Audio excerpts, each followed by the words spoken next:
আমি তো মোবাইল হারাই নাই, আমার তো জীবনও চলে যেত। আমি আমার মনে করেন আমি আমার একটা সম্পদ হারিয়ে ফেলেছি, এটা আমি আপনার মুখে ভাই প্রকাশ করতে পারবো না। আমার যে সময় মনটা খারাপ হইতো ওই সময় আমি মোবাইলটা নিয়ে আমার আব্বুর ছবি দেখতাম, আমার ছেলের ছবি দেখতাম। কালকে 4:45টার দিকে আমি মান্ডার থেকে আমি অটোটা নিয়ে আপনার জনপথের দিকে আসতে নিয়েছি, আপনার দলপুর কমিউনিটি সেন্টার থেকে আপনার 5 থেকে 6 হাত আগে গেছি।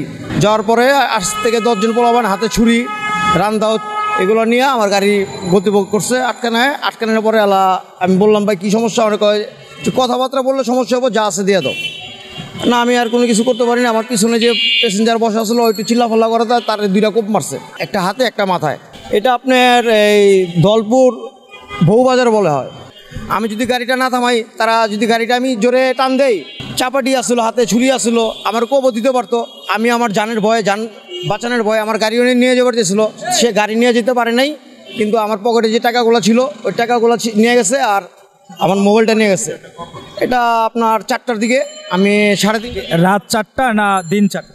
ভোর 4টার দিকে। এর আগে পরে এ ধরনের ঘটনা ঘটেছে? এর আগের পরে আমার সাথে এরকম কোনো ঘটনা ঘটে নাই, কিন্তু কালকে আমি মানে মরদ থেকে বেঁচে এসেছি। আমার চাপাটি চুপাটিতে কোপও দিতে পারতো।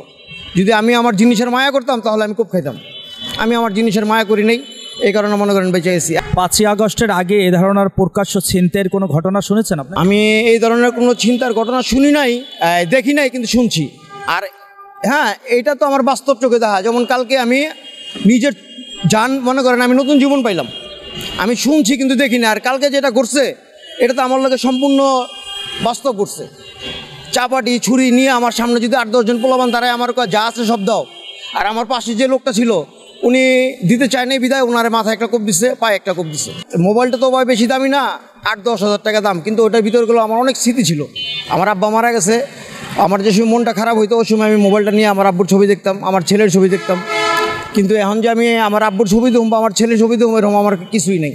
কিন্তু মোবাইল আমি আরেকটা ইচ্ছা করলে কিনতে পারি, কিন্তু আমি স্মৃতি তো আর ফিরে পাবো না। এই কারণে আমি থানায় গেলাম, যাত্রাবাড়ি থানায় গিয়ে জিডিটা করলাম।